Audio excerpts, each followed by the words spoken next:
Today, I'm joined by someone who's setting the benchmark for what it means to be a high performer, not just in real estate, but in life. Andrew Liddell is a director of BresicWhitney, a father of 4, and one of the most respected agents in the country. Still under 40, he and his team consistently sell over 100 homes a year.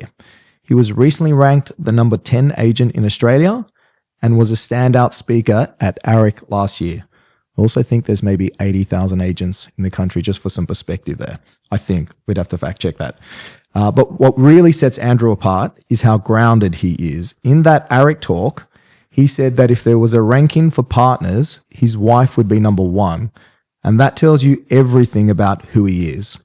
This episode is about discipline, ambition, fatherhood, marriage, and what it takes to succeed at the highest level without losing what matters the most. Andy, welcome. Very kind. Thanks for having me. It's nice to have you. Okay, so a bunch of questions. Again, I put it out there and some people have asked some questions, so I'm just going to, they're my questions. They're questions that people have for you.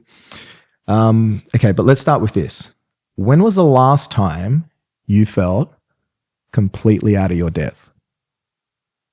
Oh, God. Business or personal or either? Either. What comes to mind? Actually, it was actually this year. The first 6 months of this year was a big challenge for me and a confronting change, because I had a big shift in my team at work, where I guess I would consider him my sort of 2IC, Brandon, who was with me for 7 years. He has gone on an extended honeymoon and a well-deserved break. And so I found myself all of a sudden in this odd space where I didn't have my sort of partner with me who'd been with me for such a long time in my immediate team. And then I had two young juniors join my team as well, and everything sort of got turned upside down. And for a moment there, or for quite some time there, I felt very overwhelmed, very unsure, questioned myself a lot, questioned whether or not the last 7, 8, 9, 10 years was a bit of a fluke. And so yeah, that was pretty confronting. How do you feel now? Calmer, because I've managed to sort of work through readjusting the team, reshuffling the team. I've had a couple of people come in, I've had a couple of people leave. My EA and team manager has also just left. Actually, today is her first day not there, but I've got a new team manager in place, Charlene, who's wonderful. So no, I feel like I've worked through those challenges with the help of yourself, Ivan, and others. And I feel like there's a bit more consistency now. And I think that's just my personality is I like structure. I like to know what's going on. I like to know the future as much as I can. And so when things feel unplanned and not in control, I think that's where I struggle. Yeah. And so did you actually, I think you did, right? You questioned your success. Very much so. So yeah. even somebody at your level, number 10 in the country, still does that. So what did that feel like or sound like? What was the noise in your head? I remember one day I was very, very close to calling a industry colleague a buyer's agent and thinking, I'm just no good at this anymore. I'll try being a buyer's agent instead, because I really felt unsure of my skill set, and again, was this all a big fluke? And so maybe I'll just try something else because I can't do selling. And so yeah, it was a horrible feeling. And that was this year. It's 2025. Yeah, 3 months ago, I reckon. Yeah. Oh my gosh. How did you come out of it? I find myself leaning on people around me in times of uncertainty, and I'm really lucky to have people around me that I respect and that I trust and that I know have my best interests at heart. So between yourself, Ivan, people like Maclay, my wife, I did a lot of soul searching, and it became pretty clear reasonably quickly that the last 10 or 15 years of my career hasn't been a fluke. And it was a momentary blip on the radar, and it was just something that I had to work through. And as someone said to me, this is just growing pains, and there's no growth without pain. And I was just going through one of those periods. And so it was just about getting back to basics and just trusting the process. And in fact, Genevieve, my team manager, was an enormous help through that process as well, just keeping me on track. So, do you feel like this is something that probably people don't think about with the success? Do you feel like because of who you are, what the industry now understands of you, like who you are, you spoke at ARIC, you were a standout speaker, no doubt. Do you feel like that puts additional pressure? Like you probably are already tough on yourself, I would say, to an extent, but did you feel external pressure from the industry? Did like to be that person that everybody thought you were or that you are? Did that make it worse? Yes. Yeah, it did actually. It there is I learned that there's a sort of double-edged sword with all the recognition and the awareness that comes from speaking at these things and the awards and all the things which are lovely in the moment, but then it does come with this added layer of responsibility to be a certain person, to perform at a certain level. At the beginning of the year, I was in Adelaide speaking at a conference. You and I flew to Melbourne. I was speaking at a conference, and all these people were reaching out to me for whether it was validation or help with their teams, and I'm in the background drowning, basically thinking to myself, why would I possibly give my time to other people, and why would there be any sort of form of recognition if I'm questioning enormously what I'm doing and how I can do it and all those things. So it was, I think it did come with an extra layer of responsibility and therefore hardship in many ways, because I was very much doubting my own practice, but apparently the industry thought I was doing something right. So it's a double-edged sword having those things. Do you remember I'm just thinking about this now. Do you remember the conversation we had about leadership? And I think we're in the garage, and I said to you, I knew that you were obviously struggling, because my observation of you is when you're feeling a bit rattled, you go very insular. So you sort of keep to yourself. And I remember saying to you, you're obviously a leader in the industry, in life, in the office, to your family. And I remember saying to you, true leadership is not like people look at you and when you're winning all the time, that's one thing and that's great. But true leadership is how you face adversity. And they're the leadership quality. So when someone like you is struggling, how you push through that and what you model to people, that is true leadership. How a leader gets out of, how you deal with your challenges. And I thought you did that exceptionally well, because, I think asking for help is good. And then whatever you did it. And look at, like, you're obviously flying again now. So well done. Yeah, thanks. I think I've always put a huge amount of pressure on myself, and look, I'll probably continue to do that, but I just need to do it in a healthier way, I think. Yeah. Okay. The next question is what I thought I was going to ask you first. What do your kids think you do for work? You got 4 kids. Just tell me those ages again. 4, 7, 9, and 11. Oh my gosh. Yeah. Okay. What do your kids think you do for work? They know I sell houses. That they'll often the older ones have got this habit of Googling my name at school, and it comes up with my realestate.com profile, and I have to tell lies to my eldest son Hendrix in particular, who asks me every time how much I earn from selling a house, and so I'll have to say about $100. And even then, he's still like, "Wow, that's great. That's a huge amount of money if you're selling that many a year."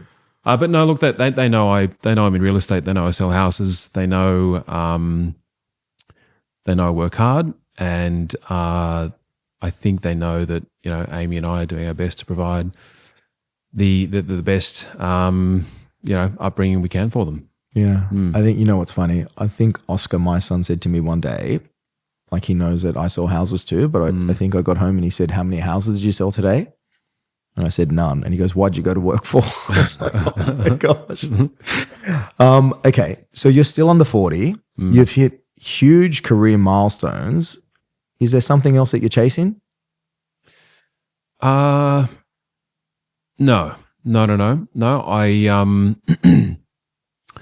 I'm content with the growth that I've had, if you want to call it that. And I'm content with where my career is at. I think from here, again, if I try and remember and remind myself that I am capable and that I can do it, I think from here it's about focusing on doing work well, doing life well, having a degree of balance between family and work. Because I think that if I pushed any harder, there'd be other things in my life that would be sacrificed, and that's not something I'm prepared to do. And when did you arrive at that? When did you feel content? Is that the right? Would you say no? Are you content? That's probably the wrong word. Yeah, that's a hard Satisfied? one. I suppose so, to a certain degree. I mean, I'm still eager to push, and I want to learn, and I want to grow, and I want to continue to perform at a reasonably high level. But I don't know what it is, but in my mind, in my heart, I know that there's a line, and I think there are times where I come close to that line where I know I'm probably pushing too hard. But in terms of, any sort of metric, like where I'm up to now is great. It provides a nice lifestyle for my family. Still gives me time with them, but I think any more than that, and I'd be sacrificing too much from a personal What point do of you view. do? That's actually really helpful. So what you're saying is it's the discernment piece where there's a shadow to success as well. So if you just sort of in a sensitive way trying to figure out where the line is around what you can do, and then if you push that bit harder, how it impacts everything else. Exactly. Pretty much. Yeah. Okay. Yeah. No, that's actually really good. Do you think your success has come from talent, structure, or obsession? Talent, no. I'd say a combination of obsession and structure. I mean, I'm definitely structured and organized as that's just my nature. But I think because I didn't really have a plan B or a fallback, I knew that if I wanted to have any sort of success or any sort of achievement in this space, there'd have to be a degree of obsession. There just have to be. So certainly in the first 10 years, I reckon. So yeah, I think a combination of both obsession and structure. What does obsession look like? Obsession is from a business point of view. For me, it's just being all in. Just having a lot of awareness around my skill set, what I need to work on, where I can improve. I mean, you and I both, we've been doing this for a long time, and I think it's unfortunately or fortunately, it's a full-time thing. Really, I think you've said it before. It's a lifestyle. It's not a job where you clock off at 6 and you turn back on at 9 a.m. It's a almost 7-day-a-week thing, which I know there's a downside to that, and I think we all have to be a bit careful about that. But it's a full-time thing. Yeah. Do you look at say real estate or domain.com on a Sunday? Yeah. I'll wake up and refresh new listings. Check. Yeah. And you check auction results on a Saturday night? Yeah. Yep. What time do you wake up? During the week? Yeah. It varies. If I'm training, it'll be 4:20, 4:25. If Amy's training, it'll be 5:30, thereabouts. And my point being, do you look at real estate or domain.com then? Yeah. Oh my gosh. And then what time do you go to bed? Between 10:30 and 11. Yeah. Same question. You look at real estate. I would look at my emails, definitely. Yeah. Really? Yeah. So it's just I don't know how many hours that was, but yeah. Okay. No, I get it. Yeah. I get it. Yeah. So what does a week in your world actually look like? And how do you make it all work? So when I put it out there on just Instagram for questions, and this seems to be what everybody is so curious. How does someone with 4 kids perform at your level? And you tick all the boxes. So I want to personally attest and say that you tick all the boxes. You're a great husband, a great father, a great leader, a great real estate agent. You're fit and healthy. You literally tick every box. You're the real deal. I've said it before. So I just want to acknowledge you for that and say it is bloody impressive. How do you do all that? Yeah, that's. I don't know if that's quite the case. That's very, very kind for you to say those things. I think I'm very intentional with what I do, and I'm very. I guess I know what I want, and therefore I've sort of designed my life to ensure that it all works. Again, I think going back to being organised, that is a big part of it, because you can't do what we do and do it to a high level without being somewhat organised. So, I guess the day starts the night before with making lunches for the kids because the mornings are too chaotic. Amy and I will alternate training mornings. So if I train, she'll get up and get the kids up and get that started, and vice versa. I'll do a drop. I'll drop one of the girls at the train station in the morning. Amy will do the others, and then I'm in the office by around 8:30. The days are full, and I've had to be very conscious of my time, in the sense that when I'm at work, like I'm there and I'm focused. I'm not dilly-dallying, sauntering around having lunches. Like it's pretty focused when I'm there, because I just know that when my day finishes at work, so to speak, I've got a whole nother life to go back to. So when I'm there, I'm focused, and I try to be home by sort of 6:30 at the latest, so that I can at least have an hour and a half or so with the kids of an evening. What do you do in that hour and a half? So my phone goes in my tie drawer. I don't look at it again till 8:30. For years, I had this thing where I'd have my phone in my pocket, and I'd sort of try and not get distracted by it, but it's impossible. So phone goes in the tie drawer, and then I'll help with kids bathing, homework, stories, bath, teeth, all the things, and kids will be in bed by sort of 8:30 the latest. The older two are sort of a bit later. Can I ask you just about that specific point? What do you enjoy the most about that hour and a half? Like, what's your favorite? What do the kids love doing with you during that hour and a half? I think it's different for all of them. I mean, my youngest Loxley, who's 4, he's so. He just lives in Fantasyland, so whether it's a make-believe game or, he likes when I act like a dog. So I'm often on all fours barking and carrying on like a lunatic around the house. He thinks that's quite funny. With my eldest daughter, Poppy, she has this little sign that she has in her bed, and it says VIP, and on the other side it says Daddy, and so she's reserved this VIP spot in her bed for me so that we can have a snuggle. Different things for all of them. There's different sort of little relationships that I have with each of them. Obviously, they're all at different stages of life, so it's just about, obviously it's not a huge amount of time per se, but it's the quality of time that I try and make it, and that Amy tries to make it as well. But yeah, it's chaotic, but I'm learning to enjoy the chaos, because that's not sort of natural to me, the chaotic moments, but I'm learning to love it. Yeah. Well, what would you say to someone what would you say to someone like me, right? Who years ago said it's too hard to do all that, to sell 100 houses, to answer your phone 50 or 100 times a day, to have 15, 18, 20 clients on the go, to have several staff.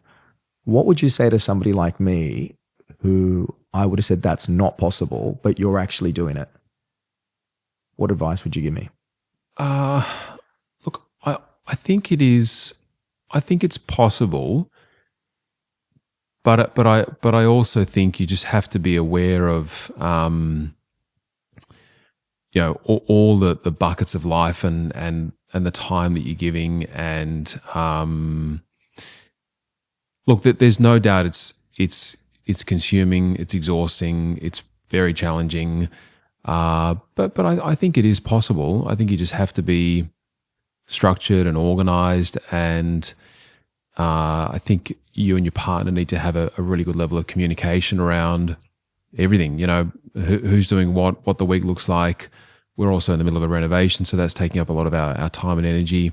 But I think it's communication, structure, and also again, I think what I've tried to sort of get better at is leaning into the busyness and leaning into the fact that maybe things aren't going to be perfect all the time, and maybe the house does look like we've been robbed, but that's okay. Like we'll pull it back together, and just know that those moments aren't going to last forever. So what happens after 8:30? After 8:30, we did have a nanny for a period. We paused that. So after 8:30, it's again pulling the house back together again, laying out school uniforms for the next day.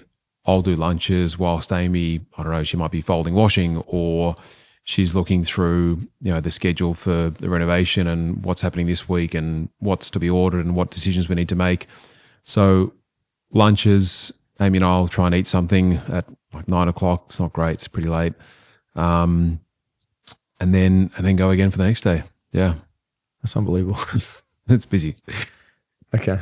I guess what I mean, that's sort of how you do it. And that seems to be what everybody's like. Everyone wants to know like how people do things. But what I'm probably more interested in is why do you do that? What is your belief system as a father, as a husband, as a man? Why do you do all that? Why is it important to you? Because I think again, sometimes people talk about your why and all that sort of stuff and it gets a bit sort of woo-woo. But why do you do it? Because it's obviously important to you and that's why it happens. And you have a belief that it is possible. But why do you do that?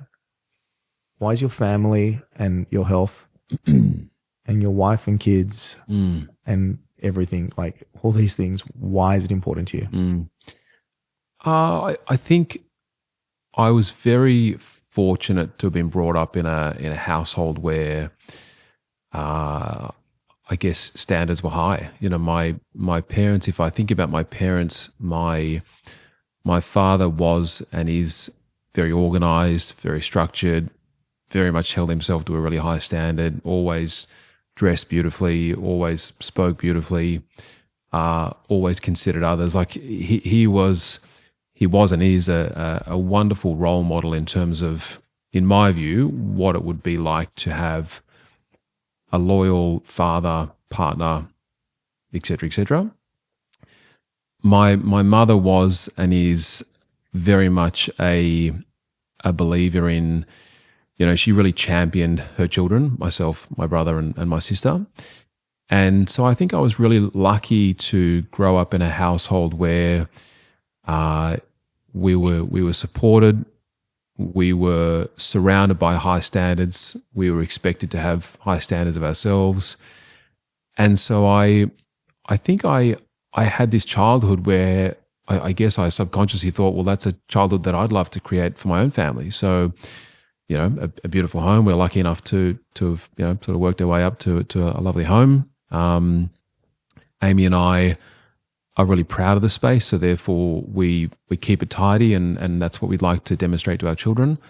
And so I think, as I said, I was lucky enough to have a really beautiful childhood growing up, and it's something that Amy and I would like to replicate for our family. I think you said, so your dad's had a commercial business success, right? And I think when you were buying your house, you said to me, like you were questioning, do I do it or not? Like it was a big move. But I think your dad made a decision like that as well when you guys were growing up to take on a big mortgage and to really commit to, well, I guess it's just committing to a big mortgage. So how much did that impact or influence you, do you think, in your decision making? Do you think by default that's something that you just felt like you needed to do? Like your dad's obviously laid out a really good plan for you, a healthy plan. Yeah. Yeah, I guess in many ways,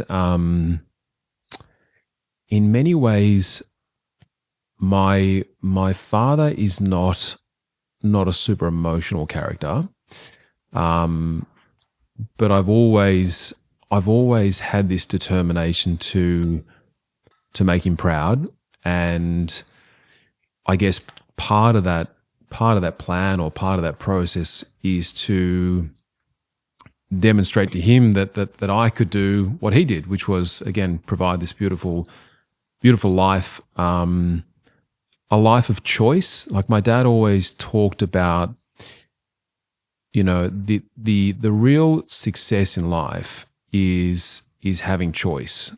Now, whether you choose to send your children to a public school or a private school, that's a choice. There's no right or wrong. Whether you choose to go to Nelson Bay or Fiji, that's a choice. But again, the real freedom and success that he felt was he worked really hard, put himself and our family in this position to have choice in life. And so I've tried to adopt something similar. And so I think, I remember the conversation you're referring to. It was a big decision at the time. He's a bit old school in the sense that he believes that, your family home is where you invest most of your capital. And I think I was determined to show him, whichever way you want to look at it, that I could do something similar for my family. And so far, so good. It's worked out pretty well. Do you still seek his advice today? Yeah. Like, how often do you talk to your dad? 3 or 4 times a week. Yeah. Yeah. And are you still very much aligned, or? Yeah, very. Even more so now. I mean, we went through a period when I was 15 to 19 where I was I don't think I was the son that he was hoping I was going to be for a moment there, in the sense that school wasn't a big focus for me. He wanted it to be a focus for me. Again, going back to this idea that, if I got 100 in my HSC, then I could have the choice to be whatever I want. I could be a vet, I could be a garbo, I could be a real estate agent. If I got 30, then my choice is very limited. So we had this sort of period of clash where, all he wanted for me was just, to have that choice, which I now understand as a father myself. I didn't quite see it that way. So we spent years not seeing things eye to eye. And then I think as I matured and he softened, we've certainly become very close. Yeah. Did you see much growing up? No, not as much as I would have liked. Because of his work, he was traveling probably 70% of the year. So he traveled a lot. Again, that was just the norm for me growing up. I just thought that's what most parents did, or what most fathers did, I suppose, at that point. But yeah, he traveled a lot. And I think that's probably also where there was, the tension in those years became more apparent, because he wasn't around. Then when he was around, all he was talking about was, school, and I was not that interested in school. So it sort of flared up at times. But as I say, I think as time went on and I stopped being a immature little dick, and he softened. We've become very close. Do you feel like perhaps because he wasn't there, a part of your success was to show him that you could do it?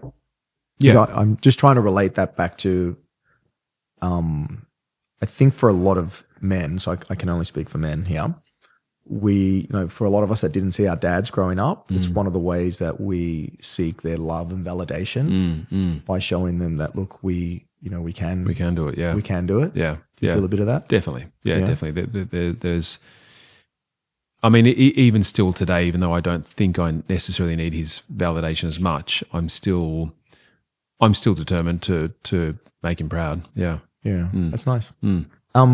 What's he like as a grandfather? Unbelievable. Yeah. Unbelievable. As I said, whilst he wasn't necessarily very emotional growing up as we were children, he is the most selfless grandfather you could possibly think of. And, he would do anything for anyone at any point in time. Like literally he'd fly to the other side of the world, like this afternoon, if something had to be dropped there, just something wildly, ridiculously over the top, he would do. There's just no question. So he's an amazing grandfather. He's got 9 grandchildren. So we've got 4, my sister's got 2 and my brother's got 3. So there's a big group of them. But he's wonderful, and he's he's really sort of come into his stride. Yeah. When you see him parent your children, do you ever look at that and think, wow, that's really beautiful, and it's perhaps something that you weren't exposed to?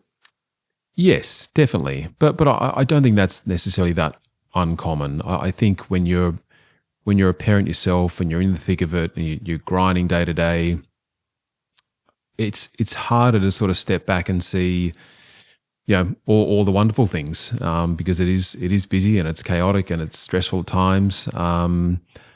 So it is nice to see him enjoy that time. Yeah. I think it's interesting because I see my dad, how he is with my children, and they experience my dad in a way that I never got to experience. But it's just because, like your dad, my dad, they're at work and they were trying to sort of get some sort of foundation, options, etc. And it's really interesting because I look at my dad now, and it's funny because your parents model things to you, but I watch my dad parent my children and I learn from him, which is really interesting. So that's always been inside him. Yeah. But when you're going through the years that we're in right now, say 30s and 40s, because there's responsibility, there's finances, you don't, like it's always there. Yeah. But it sort of unlocks with what my observation seems to be with grandchildren, certainly for that generation. Yeah. You said your wife, Amy, would be number one if there was a ranking for partners. I still love that you said that at ARIC. And for non-real estate listeners, ARIC is the biggest real estate conference in the Southern Hemisphere. I think maybe 5,000 people in attendance. And you said that, and I know that resonated along with many other things that you said. How important has Amy been in all of this? Oh, God. I mean, I don't know where to start. Beyond important, the most important. And it's there's a real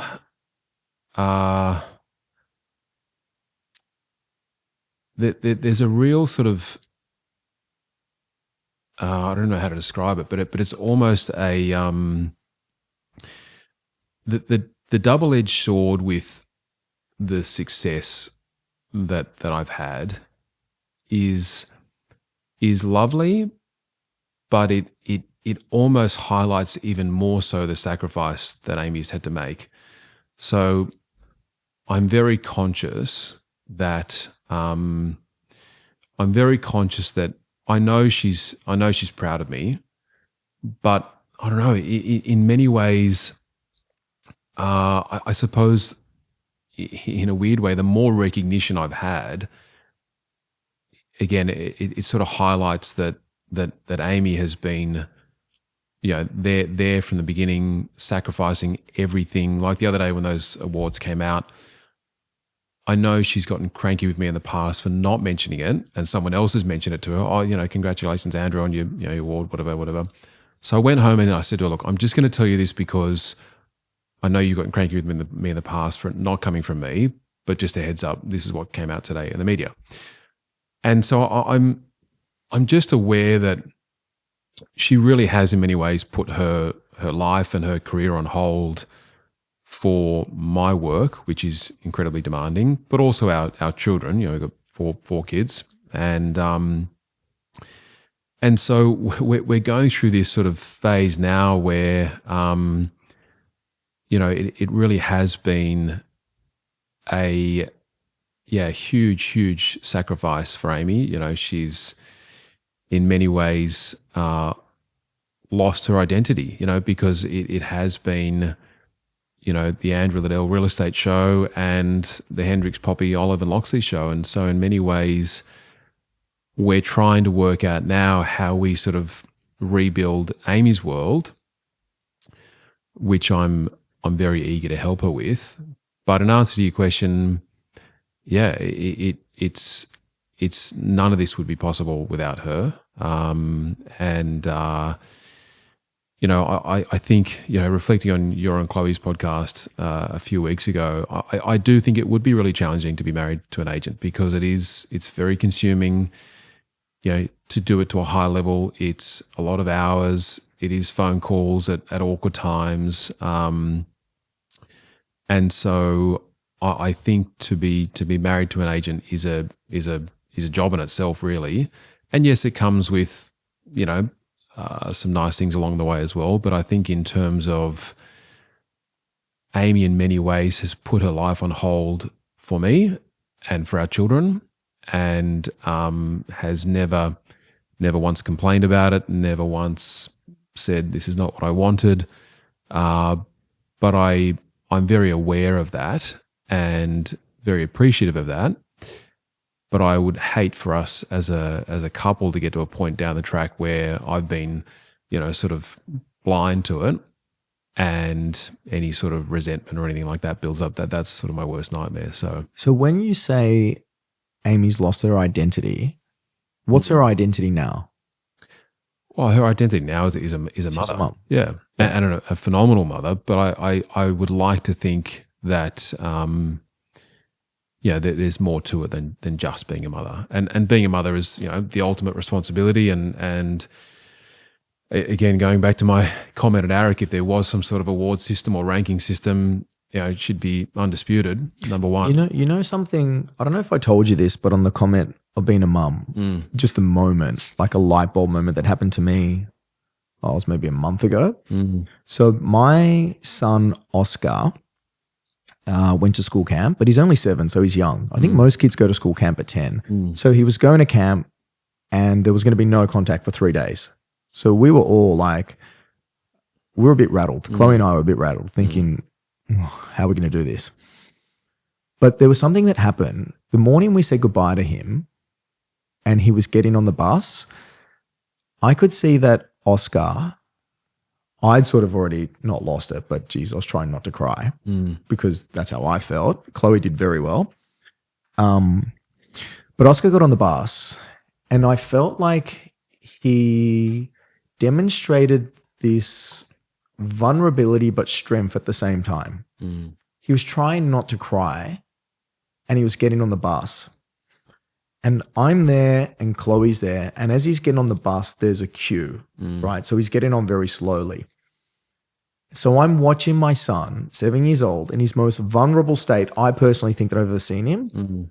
And he turns around to say goodbye. And whilst I'm there and Chloe's there, he looks straight for Chloe. And he's like, bye, mum. But in such a soft way. And he didn't even look at me, right? And then he turned back around and he did it again. He's like, bye, mum.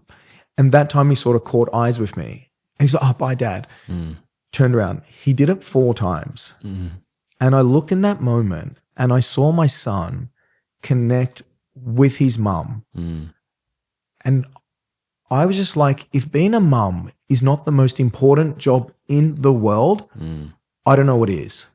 Like that was the moment that put it, like I know there's lots of moments, right?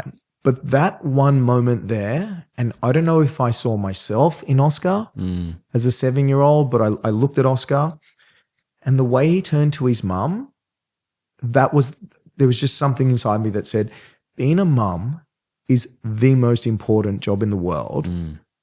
If parenting is something that, like, it depends how you view parenting, of course, but I was just like, that is such a beautiful moment. And I'm there and I'm like emotional. And he only caught eyes of me twice. And when he did, but his natural instinct was to go to his mother.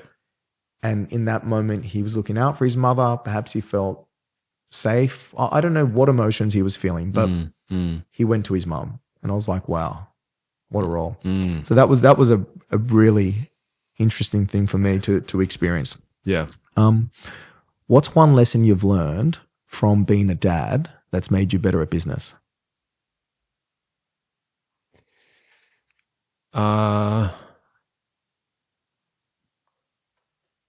Probably patience, which is still something that I'm working on. Amy and I in many ways are very different in the sense that she's very patient, very calm, enormous amounts of empathy, all the wonderful things. And patience is something that's not necessarily natural to me. And then when you throw into the mix a sort of high-performing world of real estate where, you're constantly busy. It's 1,000 phone calls, your inbox is full, you're running around. So you sort of have to be quite heightened, I think.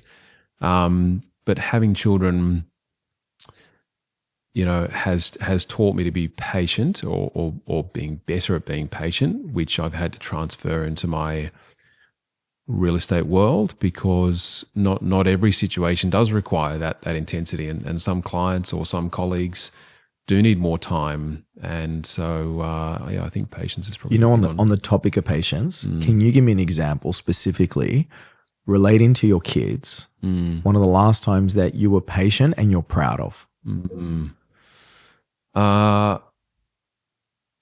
Amy went and stayed in a hotel a few weeks ago, and she needed a moment. And so I thought, okay, let's give Amy 24 hours just to herself. And I often joke to Amy and say to her that she's almost too good of a mother, because the children are obsessed with her. Like, going back to that story about Oscar and Chloe, like, the kids are just stage 5 clingers. They just love Amy, which is lovely. And as Amy was backing out the driveway, Loxley was so beside himself that his mother was leaving that he ran down the street. Now, when I say he ran down the street, he literally, she drove off and he was still running. Like, he almost ended up in the next suburb. Like, he just went for it. And so I'm in this moment where I've got Loxley bolting down the street. He's pretty fast. Hendrix is upstairs. God knows what he's doing. He's probably online gambling or something. I've got Poppy and Olive there too. They're a bit upset, so I have to run after Loxley, but the girls are there. They're upset too. And so, it was actually a bit of a stressful moment, but I thought to myself, okay, as long as I can catch Loxley, which I think I can, and I can bring him back, and I can just remind everyone that it's all going to be okay. I'm here. I'm not that horrible. Mummy will be back in 24 hours. And rather than me, as Amy often teaches me, rather than me and my sort of stress levels rising to the environment, what's going on, it was more about providing a sort of calm, safe, composed space. And it took a moment, but I got Loxley back. The girls are upset. But we all sort of took a moment to calm down and sort of regulate all of our emotions, mine included. And I thought to myself, no, I can do this. Like, it's hard. It's hard. They're all upset. They want to see their mother, but I can do it. They're all going to survive. I can provide a nice space for them. And yeah. Most people would say that you're very calm. Are you calm with the kids, or do you yell at them? No, it's hard because Amy's extra calm. It makes me look like a raving lunatic. But no, I think I am generally calm, and I've gotten better. I've gotten better at being comfortable that, there is going to be stuff on the floor, that the cushions are going to be made into a fortress, and it's not going to look like an open home. There are going to be shoes strewn around the house. So I've gotten better. I mean, I still, again, this is my father's doing, but Amy and I still like to keep the house tidy, but I've gotten better. Yeah. You said Amy went to a hotel, and I know that you've done that a few times. Is that because she was probably just feeling overwhelmed and needed some time out? Yeah, I think so. Amy's literally, her whole world and her whole life revolves around the children, and there's a lot to it, between school, play dates, camps,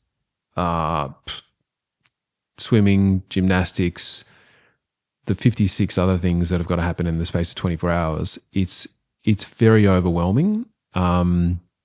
She handles it beautifully 99% of the time.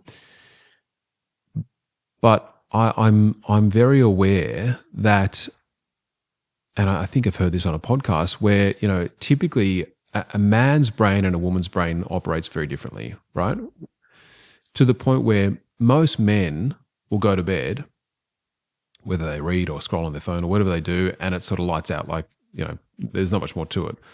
Whereas I know that when Amy lies down in bed, she's got list on list on list on list of what's upcoming, what hasn't been done that day, what the plan is for the next day, there's a play date that needs to be organised, a sleepover, school camp. Yep, okay, Olive's shoes are getting too small. Like there's just a trillion things on her mind.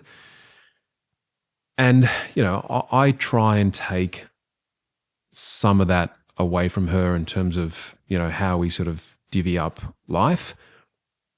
But at this point in time, a lot of it does fall on her plate. And so I've tried to become, rather than her saying to me, I'm overwhelmed, I need a moment, I've tried to preempt that and read the play, read the room. And I've gone, you know what? This has been a really busy week, or, geez, we've got a bit coming on. Wouldn't it be nice if Amy had 24 hours where she could go and get a massage, read a book in the sun, go for a walk by herself, drive her car by herself? Like, again, this is the imbalance of our life that we're trying to work on. And I'm not saying that I go to work and, sit back and relax. I go to work and I work. But equally, even just a small act of me getting in my car and it's beautifully clean, like the kids get in my car and they're like, geez, Dad, your car's really clean, because Amy's is not. I get in my car and it's clean and I drive to work and I can listen to a podcast in peace. If I need to go for a haircut, I'll just go for a haircut. If I need to go to the toilet, I'll just go to the toilet. All of those small things are the things that, because the kids are still young and we've got 4 of them, they're just the small things that Amy either doesn't get to do, or she does, but if she's in the shower and Loxie's standing there screaming at her, it's not super relaxing. So I think I've just tried to preempt moments where it would be nice for Amy to have some time. So was that your decision? So Well, Amy would never, ever, ever say, I need a moment. Can I please go and stay in a hotel? This is not in her thought process, her vocabulary. She's too selfless to think of stuff like that. So I have to be the one to say, no. I've booked it. This is what you're doing. I'll do school drop off on Monday morning. Like I think you need some time. Okay. So you booked her a hotel room, and that gave her 24 hours off. Mm-hmm. That's all. Like that is. It sounds so simple, but that is like, for you to have the awareness to do that. Like, it's actually really impressive. Yeah. But it might sound. I don't know if it's that impressive. I know, but that's the sad part. To somebody like me, and probably to many others, it sounds so impressive that you're like, oh wow, you had the awareness, because most of us are just on autopilot. Everyone's on autopilot, and most people are just thinking about themselves. You guys have the capacity to have a nanny or support. Why don't you do that? Whose decision is that? Amy's, yours? Both the decisions not to. So we had a nanny last year I think we had her for almost 18 months. This beautiful Argentinian lady, Lucia, and then, well, she left because she was going to go and study. So it was that was the catalyst anyway. She made the decision that she had to go and study. And then I think, we're still in the thick of this major renovation, which is blown out unmercifully, and we just haven't found the right person. So for now, we're just sort of grinding and doing it ourselves, or Amy's doing a lot of it, and I'm doing my best to sort of chip in where I can. And also, the kids, we also want to try and provide this world where it's not a hotel. The kids can actually chip in and help us. Amy had a really great upbringing in the sense that her parents were very conscious of involving the girls, so Amy and her sister Yana, to, chip in with the cleaning and, clear the table and do their own washing and fold laundry and all those sorts of things to prepare them for life. So I think rather than just the quick fix of, well, let's just get someone in to do it all for us, which would actually still be helpful, we're trying to get to a point where the children are doing a lot of that as well. So it's not just reliant on Amy or I, but it's busy. I mean, even just the practicality of things like Saturday sport is it's a lot tough. Yeah. Do you guys ever fight? I hate fighting. Like I don't like conflict. I don't like confrontation. Neither does Amy. No, I don't think we fight. We disagree on certain things. we will have moments, but no, I wouldn't say that we fight. No, I don't like it. She doesn't like it. There's not a great deal to fight about. There are certainly moments of stress where things can boil over. We tried to be really conscious of if there is something that we disagree on, particularly if it's to do with the children, we will disagree on it behind closed doors so that to the children we're on the same page. Because I think both of us had upbringings where, there would be one parent you would go to for one thing and another parent you'd go to for the other thing. And I just think that can be dangerous at times. So we've tried our very best to have a pretty united front on most decisions that we make in front of the children. And if there is something we need to discuss, we do it behind closed doors. But no, I think generally speaking, we're pretty much on the same page. Yeah. Again, that's remarkable. In this, I feel like probably a lot of couples wouldn't be able to relate to that. Because conflict comes up all the time, but neither of you is.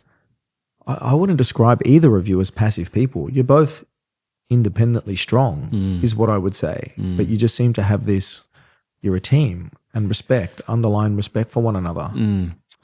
Yeah, I don't know. She's easy to love, and she's easy to live with, and I know she appreciates me. So it's a good setup. Yeah.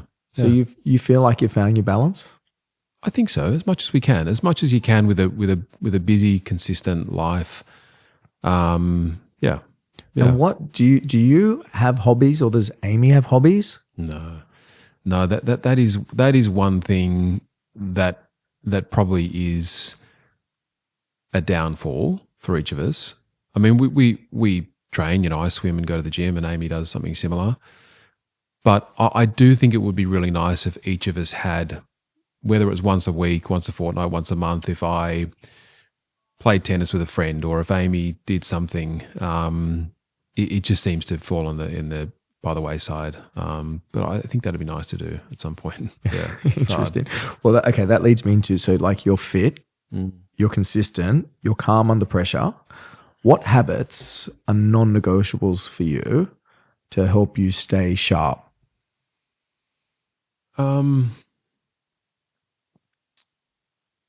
I think it comes down to, again, I've always been fairly conscious around the people I spend time with. So, my inner circle of friends, the people I speak to from a business level point of view, obviously Amy's incredibly centered, so that helps enormously. But I think, I enjoy having a sort of fairly well-rounded, well-balanced lifestyle. So, I enjoy a glass of wine on a Saturday night, and I probably, I think if I didn't do things like that, I probably would feel a bit imbalanced. Now, I'm not out there pissing it up the wall and going out nightclubbing or anything like that, but I definitely enjoy a glass of wine with family, or a beer if I'm cooking the barbecue with Loxley, and he's turning the sausages and I'm having a cold beer. It's just it's great. But I very rarely overdo that, because I know that does impact me. My training and my fitness, I don't know, I've just sort of always done it. It makes me feel good, and it certainly gives me that energy in the mornings with the kids in particular. Yeah. Meditation is something that Ivan got me into. Actually, Macleay and I did a course together about 4 years ago. And, I was a bit skeptical in the beginning, like I'm sure most are, but it definitely helps. I mean, I now I'm sort of, I suppose, so attuned to it where I can feel myself. If I can feel myself getting overwhelmed, I know it's because I haven't meditated the day before, or I need to meditate that day. So, yeah, I would say certainly every work day, Monday to Friday, I'll take 20 minutes to meditate. Yeah. When do you do it? Just for the listener? Around 2:00. Yeah. Yeah. Oh, you often go in my car and I see you in there. Yeah. Yeah. Not in your car. No, not in my car. What about nutrition? Yeah, look, again, I think I've got a pretty balanced relationship with nutrition. Again, sort of Monday through to Saturday, I'm pretty strict. Again, if I have some ice cream on a Saturday night, I'm not going to, be upset with myself. I don't do drugs, I don't smoke, I never have. So if I have a glass of wine and a bowl of ice cream on a Saturday night, and I'm enjoying it, I'm with the kids or with my wife or with my parents, I'm happy with that. So yeah, I think for me, I'm pretty strict 80% of the time. And then if there's, some lollies or some ice cream or a glass of wine, I'll dabble in that. Yeah. That's good.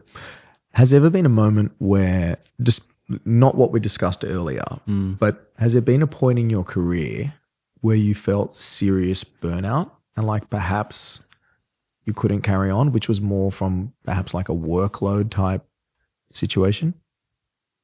Not really, to be honest. No. Never hit the wall? I don't think so.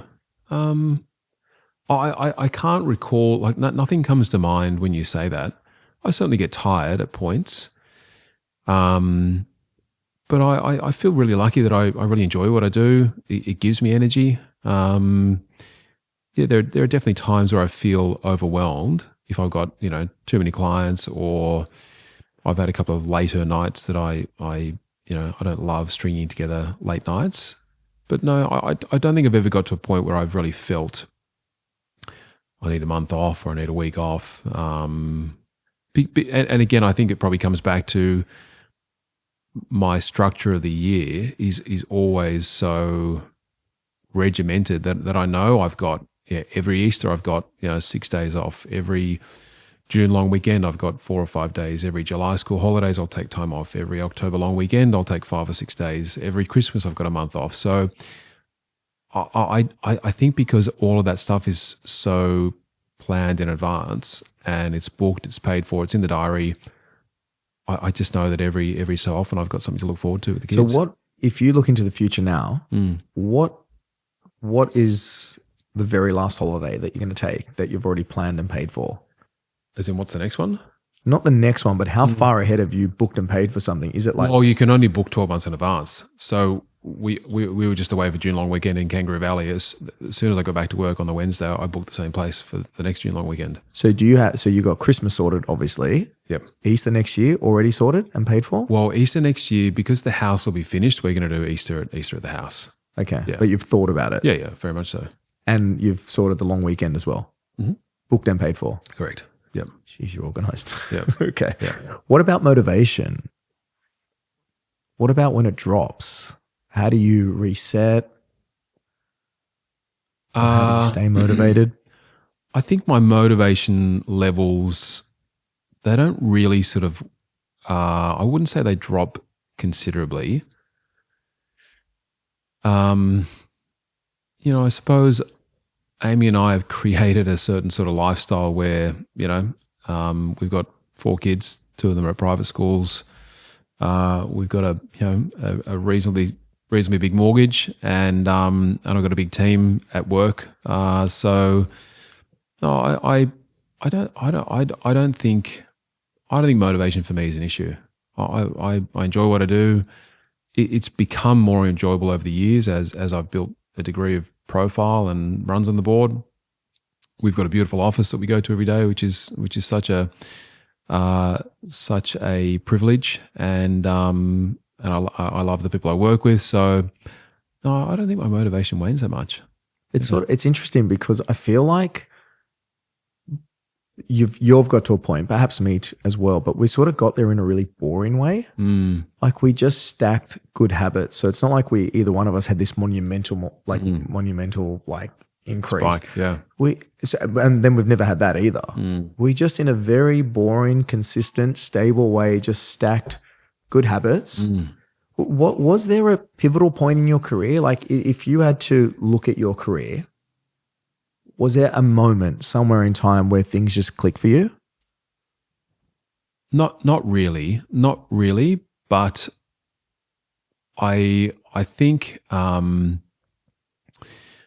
I think when I joined BresicWhitney and started working with you again, which is 10 and a half, almost 11 years ago now, I I sort of worked out that rather than focusing on the sale that you're in front of per se, it became more about what's the opportunity that you can create from that sale and what can you leverage from that sale. And I remember this gentleman bought a house from you and I in Balmain, and he was very close to giving his home in Rozelle to another agency. And I was fighting for this thing like you wouldn't believe, because I knew that if I got that particular listing, it would leverage into the future. And this guy said to me, mate, you've got 15 minutes and you have to meet me at the pub. And I was like, oh God, okay, it's a bit unconventional. But anyway, I went to the pub. And I don't know what I said or what I did, but he gave it to me. He was like, mate, I'm taking a huge risk here because you are reasonably new. Certainly the business was pretty new at the time. And the business I was going to give it to is very established, both principals, et cetera, et cetera. And I can't remember what I said, but I managed to convince this bloke to give me a crack. And so I think from there, learning the benefit of leveraging and being in front of a sale like that, and then meeting neighbors, meeting owners. I mean, I won't go into it because I don't know off the top of my head, but certainly that one particular sale leveraged into many, many others, building my database, having profile, and that gentleman, Michael, is now very much a client for life. So is your observation that agents get a listing, focus on selling the listing, and then go look for more business? Like that seems to be the wave, right? Yeah. Whereas what you're suggesting is you secure the business and you try and turn that piece of business into 1, 2, 3 more listings, and then you turn those into 1, 2, 3. So you just keep leveraging up. Yeah. I think if the sole focus is listing and selling that particular property per se, and nothing comes off the back of it, it's really a waste. I mean, yes, you get a fee, you put up a sold sticker, that's fine. But if you can't create more business from that's the issue, and that's where it's disappointing. So what would you expect to get from a listing now? Let's say you list something. Are you building your database? Are you meeting buyers? Like what comes to mind for you? How do you benefit from getting a listing besides getting a sale at the end? Yeah, I would say it's about building my buyer list. Again, depending on what sort of price point the house is in, but building my buyer list, meeting neighbors and adding them to my database, and then ideally meeting people that are considering a sale as well. But I think what's hard for a lot of agents is if there's no quick win. In other words, if someone doesn't walk through that open home and say, I'm considering a sale next week, can you come and meet with me this afternoon? Then it's considered a failure because there's not an instant win. I think what I have been good at, if I had to say that, it would be knowing that the opportunities, some of them will arise tomorrow, some of them will arise in 3 months, and some of them might not come to fruition for 5 years. But if you can have the right conversations, be conscious and be open to those opportunities that may not be, right in front of you there and then, that's how I've been able to create, and I think that's how some of the best agents create a long-term sustainable career. Just so on that point, I've asked you in the past, how did you get that listing? And you pull up your phone and you'll say, I met this person 7 years ago, and you've left, I don't know, how many messages every year? Like you have left that many messages, and then the one phone call that finally comes becomes like an uncontested listing, right? That's pretty common for you. Yeah, I love that.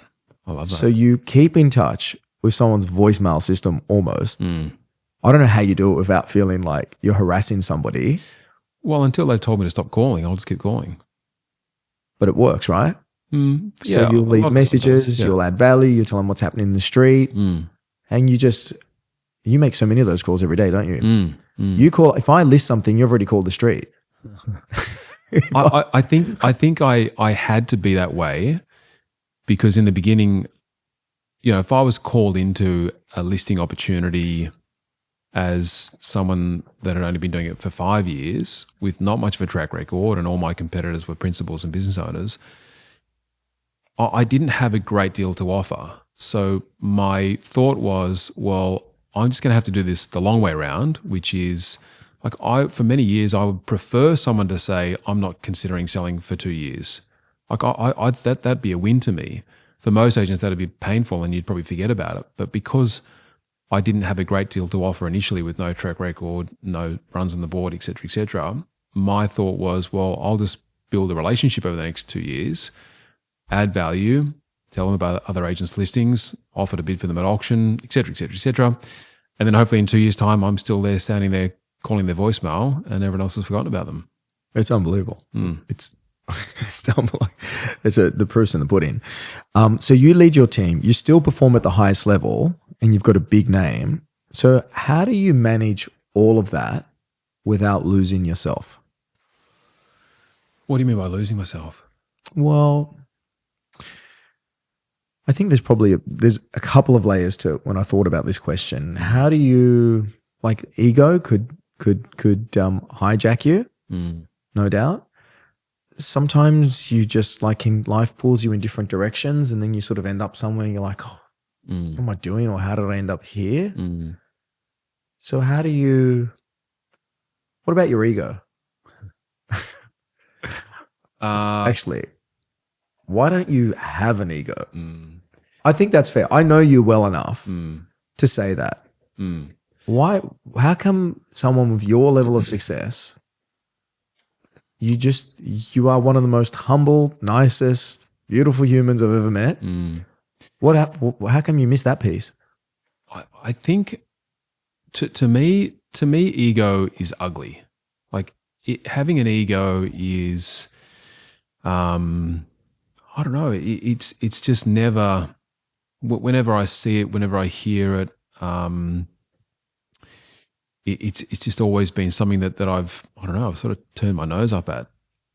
I think there's a balance there, and I think you can have an ego if it comes across as confidence and being sure of yourself. I think they're all fine attributes, but the moment ego comes across as if you're better than someone, you deserve something more than someone else. Any of those sort of ugly facets of an ego, that to me is, I just think that's awful. I think it's awful. When you're pitching for business, do you ever feel like you're entitled to it, or do you go for it like it doesn't matter that you have that track record, you're number 10 in Australia? You fight for it like you're number 7, don't you? Yeah. I would never assume, and I even say that to the client. I listed one on Friday, and I knew it was uncontested, but I still said to the client, I would never assume that it's just me, and I would never assume that I'm a walk-up start. And they said, but no, you are the only one. We're not actually talking to anyone else. But I still think it's important to, again, never assume. And also be gracious and treat every client, every opportunity like it's like you are, number 150 as opposed to number 10 or whatever. But you're so hungry. That's what maybe the listener won't get across. People are probably thinking you're calm, but you're still hungry and competitive. Yeah, I've lost listings in the past actually, and I've had. When I ask the question, do you have any concerns or hesitations considering myself and BresicWhitney, I've had a number of people in the past suggest to me that they're worried that I'm not eager or I'm not hungry because I don't know, perhaps I do come across a bit placid and a bit calm, nonchalant, whatever it is. But I don't know. I think I try and balance out. Being hungry and lifting my energy levels when they need to be lifted. But for the majority of the part or the majority of the time, I think clients like that I am sort of level-headed and composed. But I'm bloody hungry. Yeah. You also, you don't carry on in the sense that I know that you've gone for a big listing and I asked you 4 times, have you heard back? And you're saying to me, no, I haven't heard back. I'm sure they'll call me when they're ready. So you also seem to be very, I don't know, I think I tried to describe it once as there's attachment styles in relationships, secure, anxious, avoidant, etc. But you seem to be very secure. in how you sort of go about your life. So you will sit with someone, you want it, but you don't carry on. Like, you're not ringing up saying really silly stuff like we hear agents doing all the time. You're not slagging you put forward your case, right? And then you sort of sit back and hope that you get it to an extent. But I mean, you're not carrying on, like, because you can cross the line in terms of ridiculous follow-up. So how do you stay composed like that? I guess yeah, it's a good question. I think over the years I've just learned that there's only so much you can do, no matter whether you're a good agent, average agent, great agent. You know, you put forward your case, you do your best to demonstrate the value that you can offer, as opposed to focusing on what others can or can't do. And I guess if it's meant to be, it'll be. And I also I've also learned that Balmain in particular, our market that we operate in, is such a small world, and everybody knows everyone somehow. And so I think that, you know, I try and stay true to my values, my morals, what I can provide, what I can't provide. And I've had lots of situations over the years where it hasn't necessarily fallen my way, but I've stayed composed, wished them well, and maybe it's come back to me second time round, or maybe they've referred me to a friend, or, you know, whatever it may be. So I think I've become confident that I do have, you know, and even saying it out loud is a bit awkward, but I think I do have a decent set of skills, and I do have something to offer the client. And if that aligns, wonderful. And if it doesn't, that's okay too. And I think as Shannon Whitney once said, you know, the pie is big enough. There's plenty of business to go around. And as I say, if it falls in your lap, great. And if it doesn't, there's always more. He has said that. Your skill set is 10 out of 10. And I've often spoken about, or certainly when I spoke at ARIC this year, I sort of put 3 layers forward to what I think are the 3 most important things for a real estate agent to know, which is their product knowledge, their buyer work, and their seller work. You would, outside of having a 10 out of 10 skill set, your product knowledge is the best in our whole office.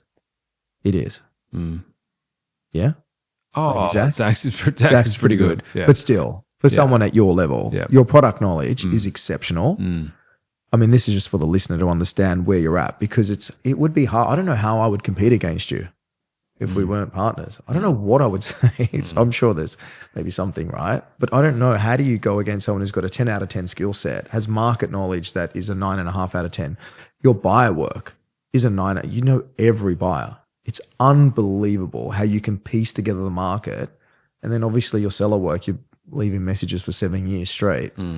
I don't know how to combat that. I'm a bit lost, but anyway, that's a conversation for another time. But that's just putting you into perspective for the listener, and you're 10 out of 10 committed. Yeah. Your success is just not, there's no surprise there. What do you look for in people you hire or that you surround yourself with? Humility.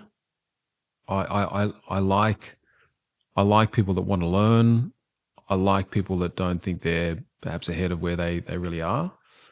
I think if I consider the amount of time we spend with each other and with our colleagues, it's someone that I don't know, this sounds a bit funny perhaps, but it's someone that you can actually have just a regular conversation with, not necessarily about real estate, but about the weekend or what they did or their parents or their dog or, you know, whatever it may be. But it's actually someone that I can not necessarily form a friendship with per se, and if something like that develops, wonderful, but someone that I can just have a good conversation with, that I think has a similar set of values, that has the right attitude, that wants to be there, and the rest can be taught. Yeah. Interesting. So you lead by example, but how do you bring out the best in people around you? Because you seem to do that. You've had people that have joined your team that have, you know, joined from other agencies, and they're thriving. How do you do that? Well, I've learned that there is no one approach. to an individual because everyone's so different. And I don't want to say particularly in real estate, but in real estate, everyone's different. Everyone wants to be managed or supported in different ways. You know, some want to ask you 1,000 questions a day. Others only want to be spoken to once a day. So I think it's about learning from each individual what's important to them, then providing an environment that suits those needs. And then I think the hard part is then having it all sort of gel together in a broader team or in a bigger team. But I think that almost is the key. You know, having a team of decent size is about having individuals that complement each other. Because if there was, I think we've said it before, if there was an office full of Macleays, it'd be a busy, intense place. Equally, if there was an office full of a different type of personality that perhaps wasn't as driven, we probably wouldn't get as much done. So I think it's just about working out what's important to that individual, and then doing your very best to provide leadership and guidance and support for whatever they want to achieve. How many do you have in your team now? There is 5 of us. 5 of us, yeah.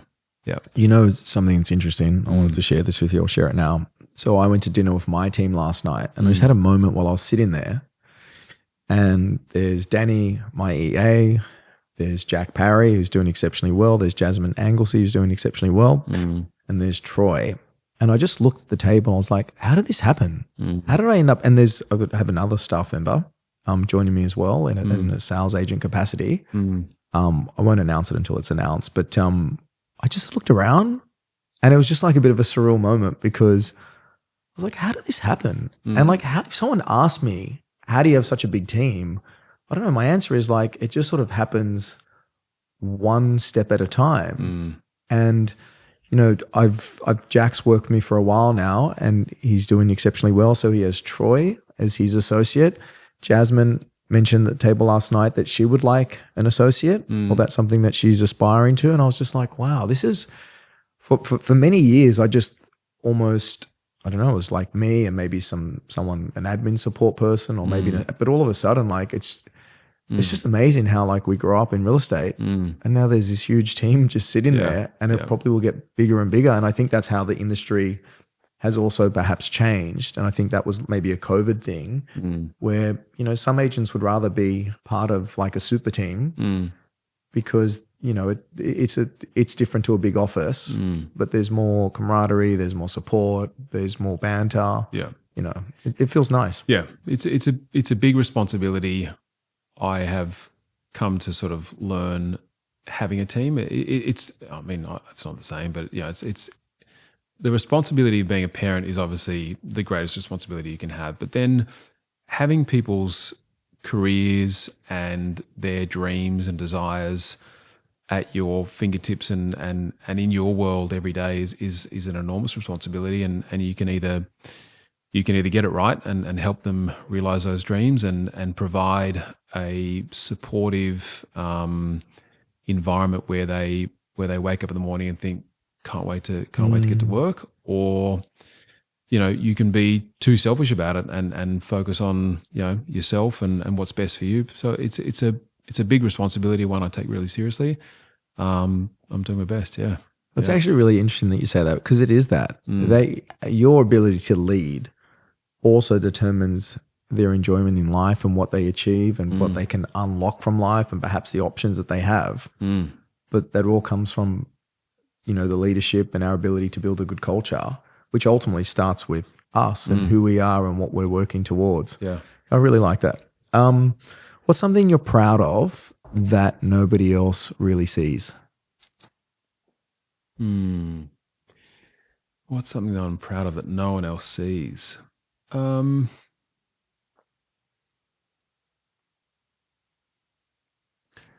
know if there is anything necessarily. I suppose anything that's important to me would be quite obvious, and it would be Well, it'd be my marriage, which, is the most important thing. And, that's something that that Amy and I make a really big effort to demonstrate to the children, what it would be like to have a partner that's supportive and respectful and loving. So that's probably number one. And then I guess it would be my relationship with my children, and then my work. But I think all of those things are sort of on show. So I don't think there's anything that's not obvious. Yeah, that's good. What do you want your kids to one day say about how you showed up, not just at home but in the world? Great question. I think I would like them to think that I was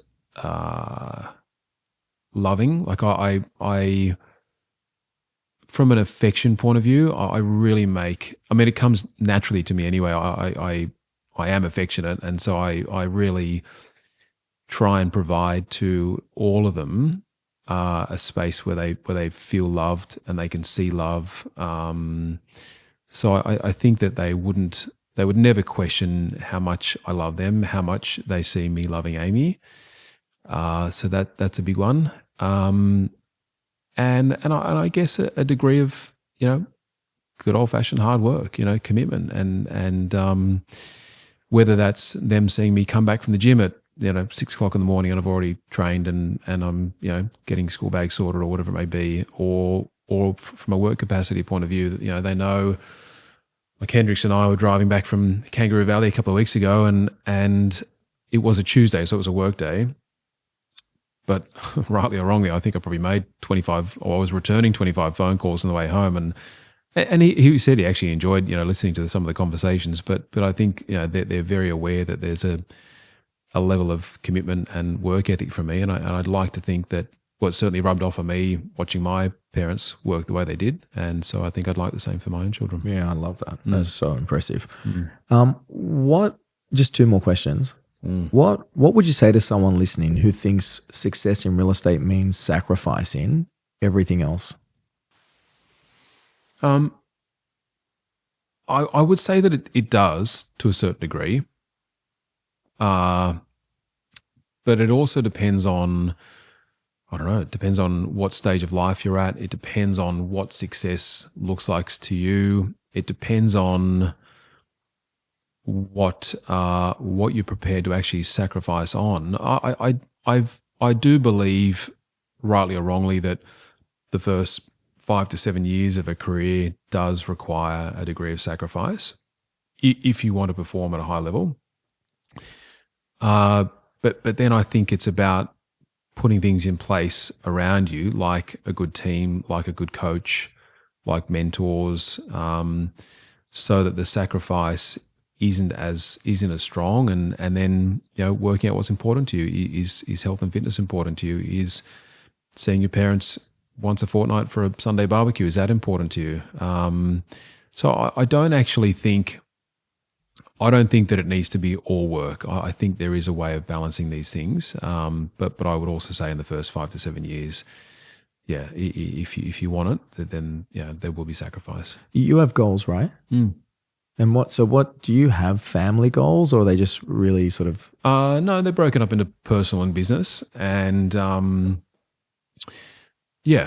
broken up into personal and business, and they're on my desk, they're in my car, they're in my bathroom, so I look at them pretty consistently. Yeah, I noticed they're on your desk. And how do you feel after you read them? Do you? I feel inspired. And I was talking to someone the other day about this. The irony is, and again, this is probably credit to Ivan, the irony is that, if you set a goal and you become intentional about it and you're constantly reviewing it and it's there in front of you, you will, it doesn't just magically happen. You've got to take the steps to actually get there. But I do believe that having a goal and working towards it and being intentional about it, you'd be surprised how more often than not they become reality. Yeah, I agree. Yeah, I agree. Ivan called me this morning, and I had a light bulb moment with him because my goals like at the top, I've got my health and then I've got my children, and that obviously extends to the well-being of my ex-wife, Chloe. But Ivan said something else interesting, which was like your inner circle. And I was like, shit, I'm going to actually make that as my third goal. And my inner circle is just the people that I'm closest to. So like, well, you and Ivan, and, some of my closest friends. And I thought, yeah, that I just thought about it, and he said it. And I when he said it, I just thought about how much I care about you all and how much you give to me. And I was like, I hadn't actually had an inner circle. So it just means that I'll slot it up and make a conscious effort to, if I haven't spoken to you or spoken to some of my friends, I want to check in and see how everyone's doing. Yeah, I like that. Finally, what are you still hungry for? I'm hungry for our business to continue to provide a really good environment. If I consider, when I say our business, of course I mean BresicWhitney as a whole, but our office that we spend 6 days a week in, I feel proud that you initially, and then I've come into play. I really believe that we've provided a wonderful environment for everybody to win, and it's not just about you and me. It's about everyone's careers individually and us all working together to help each other. I think that's really important. What was the question? What are you still hungry for? What am I still hungry for? So yeah, I'm still hungry to continue to have that from a work environment point of view. And then I think I'm hungry to just stay consistent, stay at a level from a business point of view where I'm performing at a high level. But I'm also hungry to, be as present as I can be as a father. As my children get older, and I can see this shift at the moment because my girls are in the middle, Olive and Poppy, and then I've got this 4-year-old boy who we refer to as the baby. He's not a baby; he's 4, but he's our baby. So we've got this baby Loxley, and then we've got this giant Hendrix who's almost 12. And so I can see right before my eyes what Hendrix is and what Loxley will become at some point, just because they're 2 boys. So I think I'm really hungry to, I've been guilty at times of perhaps momentarily wishing away, some of the sort of busyness of what it's like to parent 4 young children. And it's chaotic and it's messy and all those things. So I'm really hungry to lean into it because, as everyone says, it goes quick, and there'll come a time where there won't be towels on the floor and Loxley's artwork, floating around and all those sorts of things. So I'm really hungry to stay conscious of that and just enjoy it because it won't last forever. And I feel like Amy and I are incredibly lucky to have 4 happy, healthy children. So yeah. Amazing. Well, I want to say thank you. Thank you. It's been like an incredible privilege because I get access to you every day. But I feel like in the last 12 months or 2 years, the whole industry got more access to you. And I feel like your ARIC talk in particular really was so important and authentic and a reflection of who you are and how someone in the industry can do it so differently. And I can't tell you how many lives that must have changed and how many people talk to me about you and the industry sort of, not obsession, but just like desire to want to learn more about you and how you exist as a human. So I also feel like there was probably a point where I mentored you, but that shifted years ago and now you mentor me. And I think that's really beautiful. And I did say to you years ago, you're going to be a way better agent than what I'll ever be because I can see the way you practice. So for me to be a part of your journey and for you to give back to me has just been the most beautiful thing in the world. I wish you, Amy, and the kids all the best. And I hope that we can keep doing what we're doing together, friendship forever, but perhaps in the real estate space at least for another 10 years or so.